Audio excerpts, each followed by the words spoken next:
Hello, it's John Kitchener, and I am here doing a custom color analysis here in my office near Atlanta, Georgia. You may be wondering, where's the client with all these swatches? Well, the client is here. And what this is a virtual color analysis. I've been doing colors for about a little over 40 years, and I've seen 24,000 individual appointments. And about 4 years ago, clients approached me from overseas and said, can't you do this portably? Can't you do this virtually? And I said, virtual is absolutely impossible. There's just no way to do it. But after learning about what actually worked in photographs, it was something absolutely viable and possible. So what the client does is that he or she sends me photos taken of them in bright, direct sunlight. Women, of course, don't wear makeup, so I can read the colors within the skin tone, and it doesn't create a layer to actually perceive through.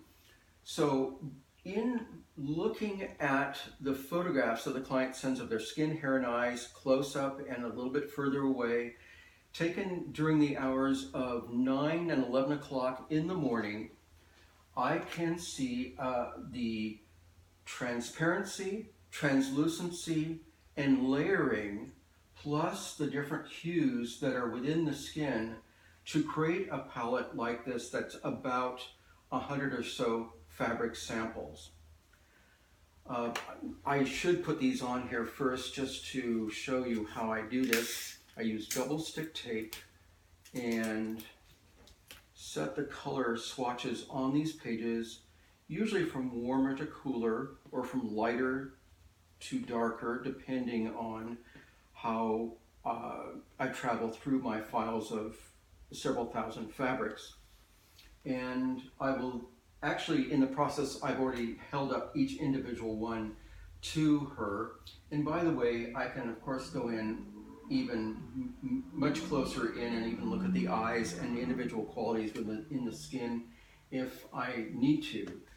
And let's see, this is a page of Sophisticateds. Now we group the colors by their psychological mood. And some colors are romantic, some are powerful, some are sporty and playful, some are elegant. It just depends on how that color is working for that particular person. In other words, some people will have power colors that are in a whole nother range, and somebody will have something that's completely different. There we go. From redder to more gold, and that's how that works. So one of the challenges in doing this without the actual client being here is how do you get into their emotional or heart space, not just the physical, but that heart space of the client. So what I do first is I actually do the client's eye color. And so with her color, she's in Canada, and she sent me these photographs a little over a week ago, and I have been busy and could now this day start her analysis. But these are the varying colors that are found within her eyes. And to wear your eye color is a calming, peaceful, trustworthy effect. So it soothes the onlooker. It also soothes you as well. Then what I do is I go on and do the person's reds, and that will tell me how light, how dark, how warm, how cool, and how muted the actual palette will go. The reds actually in some ways determine what the rest of the ranges will look like. So in her case, they're pretty much on the warmer side. There's an umber sienna undertone in the reds. There's clearly much more warmth in these colors, not too pinky, more coral.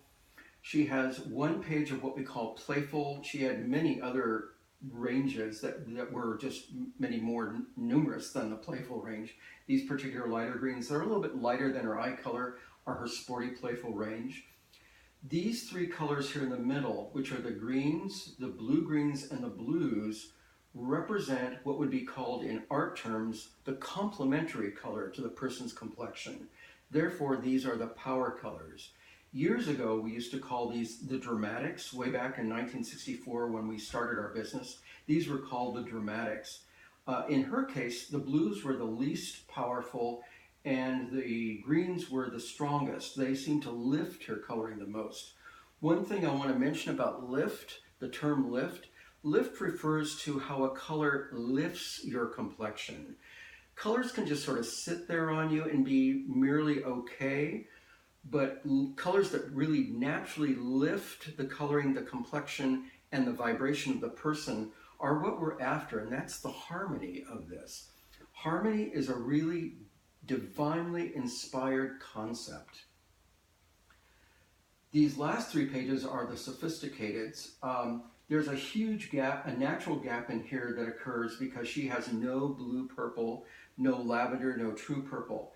These in even the Munsell color system would be 5 red purple and 7.5 red purple, which are the warmest berry, most berry-like, most plums of the purples. These last two are her orange and yellow ranges, gold really more so than yellow.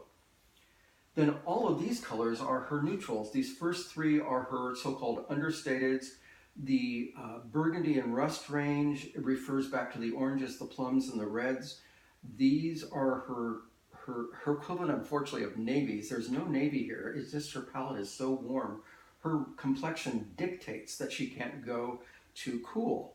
And so these are kind of dusky seafoam teals, beautiful range of olives and dark pine greens. In her reserved range of neutrals, these are even getting quieter. These would be the browns and the beiges, beautiful, beautiful espresso cocoa browns. Black was very challenging with her complexion. It was a very, very negative effect. So instead she has a very deep brown as an alternative to black, and she has warm grays and gray browns. Her whites are really for a half body amount, which is a blouse, jacket, skirt, or pants. And these are antique whites, and there's only a couple of those out of my entire file that would really work for her. And the last are the range of metals. Now I have these metal samples here, which I will hold up to the screen and see which balances and enhances the best with that complexion. And then I put them down here in more of a paper format as reference, really. So she was able to wear copper, bronze, brass, golds, and silvers all together as different metals. That's accessories and jewelry again.